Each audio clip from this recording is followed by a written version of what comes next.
Hello everyone. आज चाहिँ हामीले क्लास 10 को साइन्सको च्याप्टर 4 हिट इक्वेसनको बारे स्टडी गर्न गइरहेका छौँ।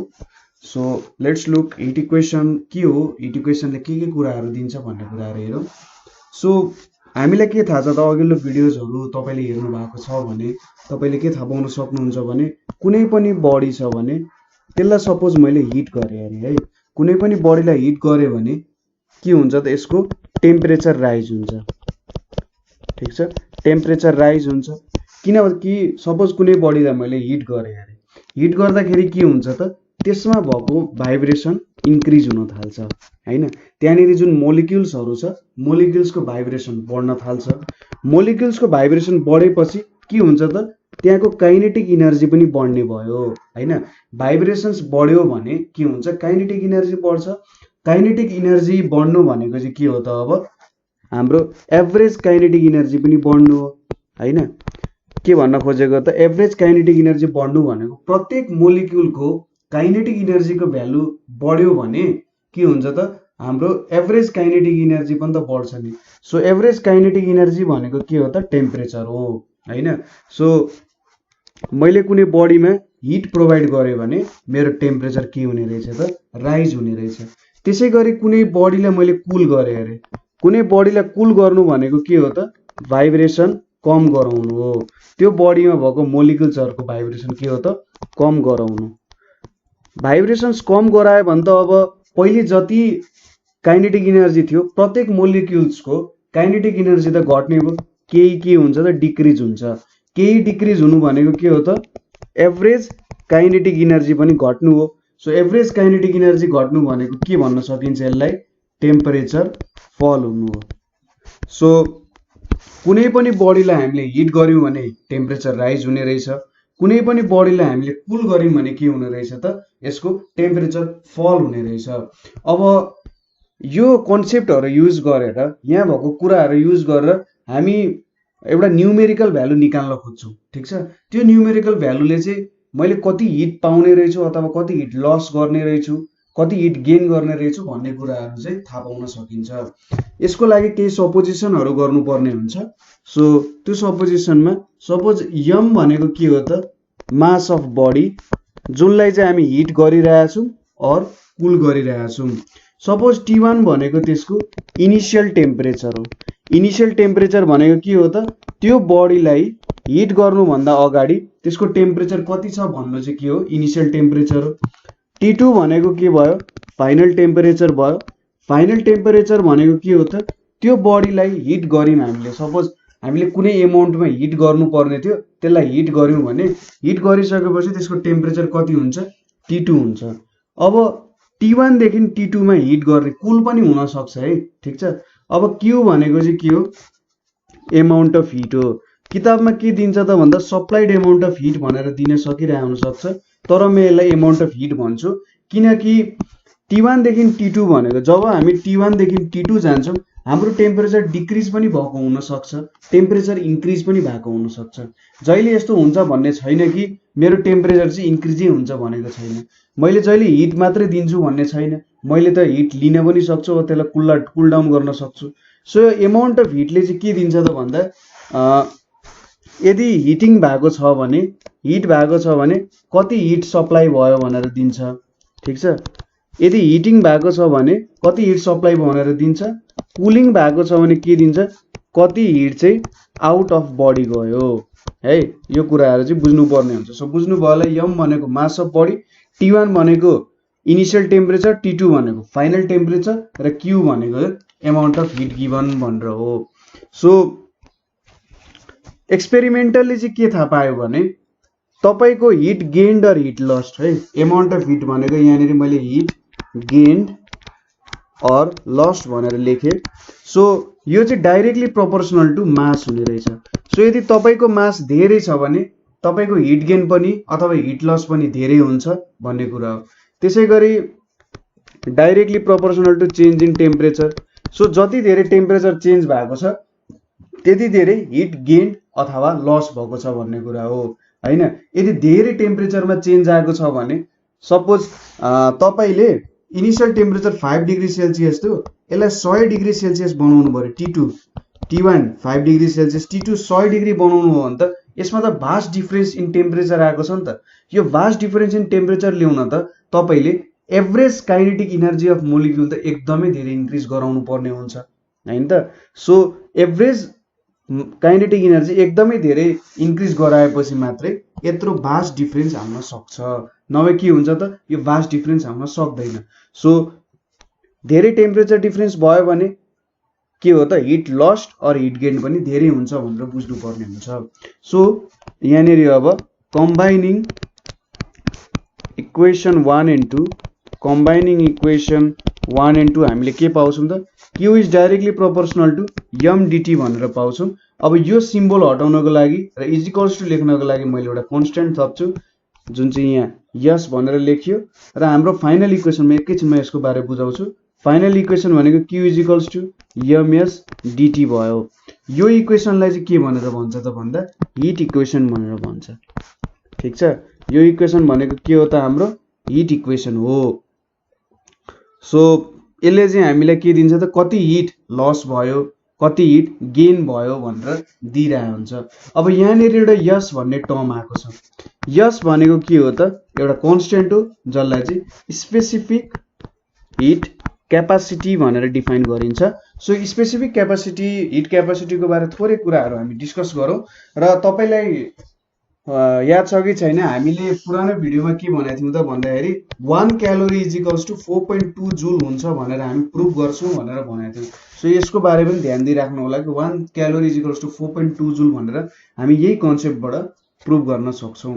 सो स्पेसिफिक हिट क्यापासिटी यो इक्वेसनलाई मैले लिन्छु र s is equals to q by m dt भनेर लिन्छु है। s यतातिर राखे, q बाइ m dt लाई अर्कोतिर राखे।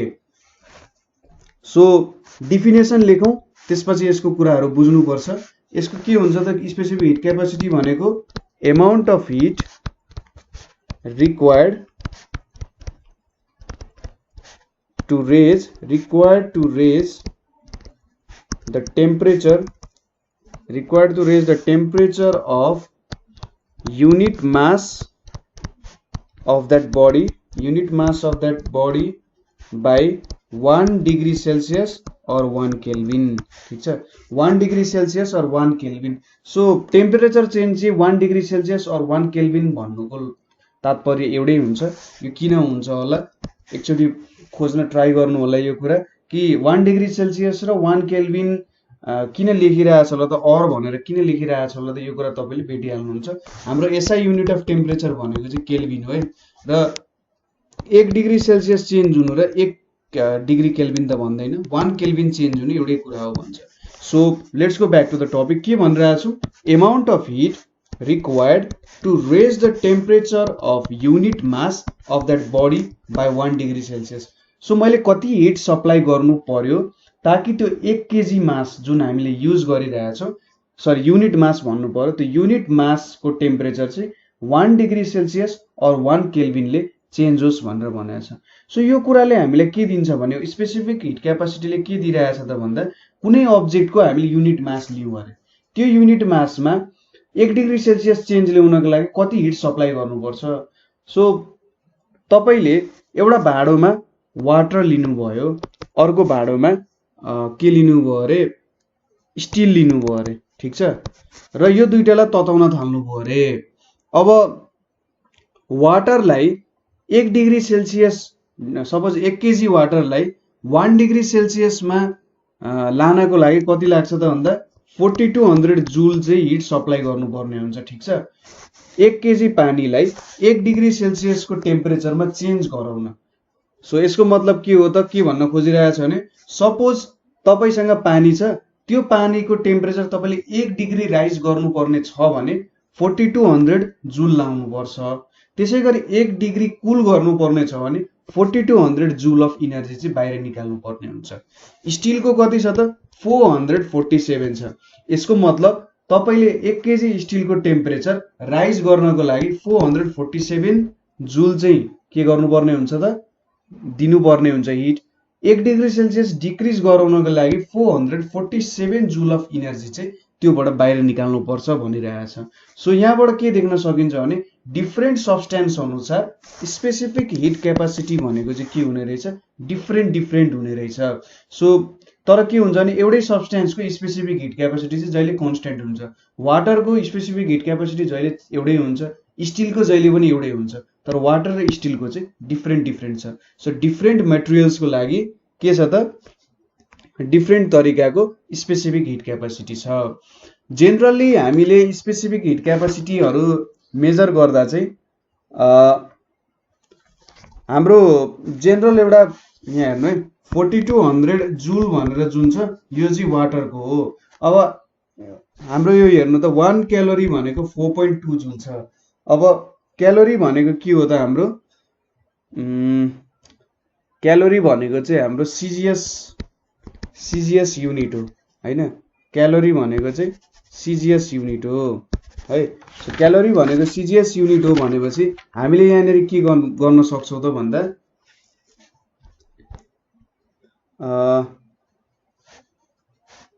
सो सपोज यसको लागि तपाईहरुले इनर्जीको हेर्नु पर्ने हुन्छ। इनर्जीको के छ त भन्दा हेरौँ है त 1 जुल 1 जुल भनेको अब इनर्जी भनेको चाहिँ के हुन्छ, फोर्स इन्टु डिस्टेन्स हुन्छ। यहाँनिर न्युटन आउँछ हैन, फोर्स भनेको न्युटन हो, डिस्टेन्स भनेको मिटर हो। न्युटन भनेको फेरि metre per second square into metre लेख्न सकिन्छ र यही त मास न्युटन भनेको चाहिँ केजी, न्युटन भनेको मास इन्टु एक्सेलरेसन हो नि त, KG metre per second square into metre भयो। सो केजीलाई सुरुमा हामीले केमा चेन्ज गर्नु पर्यो त भन्दा कन्सेप्टले थोरै गाह्रो हुने रहेछ है। यसमा चाहिँ 11 को पनि अलिकति पोर्सन जोड्नु पर्ने हुन्छ। सो हामीले चाहिँ के गर्नु पर्यो भन्दाखेरि डिफिनेसन अनुसार जानु पर्यो है। सो के छ त डिफिनेसन भन्दा 1 क्यालोरी को डिफिनेसन के छ त भन्दा 1 ग्राम अफ प्योर वाटर है।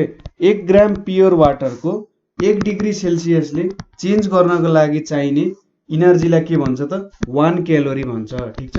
यदि हामीले 1 ग्राम प्योर वाटर को के त टेम्परेचर चाहिँ 1 डिग्री सेल्सियसमा राइज गर्नु पर्यो भने कति लाग्छ त भन्दा त्यो इनर्जी भनेको 1 क्यालोरी हो। सो हामीले यहाँनिर 4200 जुल भनेको के हो त, यो भनेको 1 केजी पानीको टेम्परेचर चाहिँ कतिले भन्दाखेरि 1 डिग्री सेल्सियसले राइज गराउने। अब 1000 ग्राम हो 1 केजी भनेको, 1000 ग्राम भने चाहिँ 4200 जुल दिन्छ। अब हामीले युनिटरी लाइन भने 1 ग्राम को 4200 बाई कति हुन्छ त 1000 हुन्छ। सो यो कति आउँछ त भ्यालु 4.2 जुल आउँछ। सो 1 ग्राम पानीको टेम्परेचर चाहिँ 1 डिग्री सेल्सियसले चेन्ज गर्नको लागि 4.2 जुल चाहिन्छ। यो त हाम्रो क्यालोरीको डिफिनेसन हो। सो 1 क्यालोरी भनेको कति हुने रहेछ त 4.2 जुल हुने रहेछ। सो डिफिनेसनबाट सजिलो हुन्छ। यहाँबाट चाहिँ अब तपाईले धेरै डाइमेन्सनल एनालाइसिस गर्नुपर्ने हुन्छ। सो मैले गर्न त अलिअलि गरिहाले, तर यसको बारे तपाईले एक्स्ट्रा कुराहरु सोध्न मन छ भने चाहिँ हामीले क्वेशन पठाउन सक्नुहुन्छ। म यसको पनि यही तरिकाले पनि प्रुफ गरेर चाहिँ देखाउन सक्छु है। सो हामीले यहाँनिर के पढ्यौं त, सो हाम्रो टपिक के थियो, हिट इक्वेसन, र हामीले हिट इक्वेसन के डेराइभ गर्यौं त Q is equals to ms dt भनेर डेराइभ गर्यौं है। यो हाम्रो के भयो, हिट इक्वेसन भयो। अब यति पढिसकेपछि अर्को कुरा हामीले हेर्नु पर्ने भनेको प्रिन्सिपल अफ क्यालोरीमेट्री भनेर छ। प्रिन्सिपल अफ क्यालोरीमेट्री, प्रिन्सिपल अफ क्यालोरीमेट्री को बारे बुझ्दाखेरि हामीले के बुझ्नु पर्यो त भन्दा सपोज कुनै पनि यसरी दुईटा बडीहरु चाहिँ यसरी टाँसेर बसिरहेछन्, डिफ्रेन्ट कलर युज गरौँ है। सो एउटा बडी यो भयो, अर्को बडी चाहिँ यसरी बसिरहेछ अरे। सो यसमा के छ त, यसको टेम्परेचर T1 हो, यसको टेम्परेचर T2 अरे। के सपोज गरौँ T1 ग्रेटर देन T2 छ इनिशियली चाहिँ के छ त T1 ग्रेटर देन T2 छ। अब T1 ग्रेटर देन T2 भने चाहिँ यसमा हिट धेरै छ, यसमा हिट को अमाउन्ट कम छ। के हुन्छ अब यसले आफ्नो हिट यसलाई दिन्छ। ठीक छ। कसरी दिन्छ, हाम्रो पुरा प्रिभियस भिडियोजहरु हेर्नु होला, त्यहाँनेरि मैले इन डेप्थ एक्सप्लेनेसन गरेको छु। सो त्यो भिडियोजमा अलिकति त्यो भिडियोजलाई पनि रिक्याप गर्नु होला। के हुन्छ भने यसको मोलिक्युल्सहरु यसमा ठोकिन्छन्, यसमा ठोकेपछि के हुन्छ, इनर्जी ट्रान्सफर गर्छ। मेन कन्सेप्ट चाहिँ त्यो। सो एक अर्कासँग इनर्जी ट्रान्सफर गर्छन् गर्छन् गर्छन् गर्छन् र जब दुईटैको टेम्परेचर सेम हुन्छ, दुईटैको टेम्परेचर सेम भएपछि के हुन्छ त एउटा हाम्रो टग अफ वार भन्ने हुन्छ नि, त्यो डोरी तान्ने, त्यसमा जस्तै यहाँनिर पनि इक्वल्ली तानिरहेछ, यतापट्टि पनि इक्वल्ली तानिरहेछ, यता पनि इक्वल्ली तानिरहेछ भनेपछि ठ्याक्कै के हुन्छ त एउटा मिडल पोजिसनमा आइपुग्छ। सो के हुन्छ दुईटैको एउटा सर्टेन टेम्परेचर आउँछ हैन। सपोज यसलाई टीटी भनेर लेखौँ, पहिले T1 र T2 त अब दुईटै एउटा सर्टेन टेम्परेचरमा आउँछ, इक्वल हिट छ दुईटैमा, सरी इक्वल टेम्परेचर छ दुईटैको, र इक्वल टेम्परेचर भइसकेपछि के हुन्छ त यिनीहरूले एक अर्कालाई, यिनीहरू बीच हिट एक्सचेन्ज हुँदैन। सो यो चाहिँ हाम्रो मेन प्रिन्सिपल अफ क्यालोरिमेट्री हो। दुईटा डिफ्रेन्ट टेम्परेचर भएको अब्जेक्टहरू छन् र दुईटालाई सँगै ल्याइदियो भने के हुन्छ त यिनीहरूले एक अर्का बीच हिट एक्सचेन्ज गर्छन् र हिट एक्सचेन्ज गर्छन् कति बेलासम्म, जबसम्म यिनीहरू सेम अथवा इक्वल टेम्परेचरमा आउँदैन। यसलाई प्रिन्सिपल अफ क्यालोरिमेट्री भन्छ। सो यसलाई स्टेट गर्दाखेरि यसको स्टेटमेन्ट भनेको exchange of heat until they attain same temperature, ठिक छ, सेम टेम्परेचर एटेन गर्छ जबसम्म यिनीहरू बीच एक्सचेन्ज अफ हिट हुन्छ र यिनीहरूले सेम टेम्परेचर अब्टेन गर्छन्। यसलाई चाहिँ के भन्छ, this which is called principle of calorimetry, ठिक छ, प्रिन्सिपल अफ क्यालोरिमेट्री, यसलाई चाहिँ प्रिन्सिपल अफ क्यालोरिमेट्री भन्छ। सो यहाँनिर के भइरहेछ त यो जुन हाम्रो अब्जेक्ट छ यो अब्जेक्टले हिट लस गरिरहेछ, हो कि होइन त, यसले त आफ्नो हिट T2 लाई दिइरहेछ र यो जुन T2 टेम्परेचर वाला छ यसले हिट गेन गरिरहेछ। सो यसले जति हिट लस गर्छ नि यसले त्यति नै हिट गेन गर्छ, ठिक छ, यसले जति हिट लस गर्छ त्यसले त्यति नै हिट गेन गर्छ। कति बेलासम्म त जबसम्म यिनीहरूको टेम्परेचर सेम हुँदैन। सो सपोज मैले के गरेँ भने दुईटा बडी छ हैन, तिनीहरूको मास M1 र M2 छ, दुईटाको मास, यसको इनिशियल टेम्परेचर T1 छ, यसको इनिशियल टेम्परेचर T2 छ, अनि मैले के भने त दुईटैको टेम्परेचर सेम आउनु पर्यो। सो फाइनल टेम्परेचर यसको T छ, यसको पनि T हुन्छ र हामीले के थाहा छ T1 ग्रेटर देन T2। अब यहाँनिर हिट गेन्ड भनेको M2 ले M1 ले नै भनौँ, M2 ले भनौँ, heat gained is equals to heat lost हुन्छ। सो M2 ले जति हिट गेन गर्छ त्यति M2 ले लस गर्छ, ठिक छ। किताबमा चाहिँ M1 ले भनेर दिइरहेको हुन्छ hit gained, generally hit gained भनेर, तर केही फरक परेन। अब हाम्रो हिट इक्वेसनमा के थियो त Q, suppose Q is equals to के हुन्छ त msdt हुन्छ। सो हिट गेन्ड M2 ले गरेछ भने M2 into S2 into dt ले dt1 लेखौँ मैलेको लागि। त्यसै गरी यतापट्टि M1 हिट लस्ट गर्ने S1 इन्टु dt2 भनेर लेखौँ। अब M2 into S2 into dt2 भनेको के हुन्छ, इनिशियल टेम्परेचर कति छ, सरी इनिशियल टेम्परेचर भन्दा नि final temperature minus initial temperature हुन्छ, ठिक छ, T माइनस T1 भयो। त्यसै गरी M1 इन्टु S1 मैले ठिकै त लेखेँ नि है, T2 minus T1, so final minus इनिशियलै हुन्छ।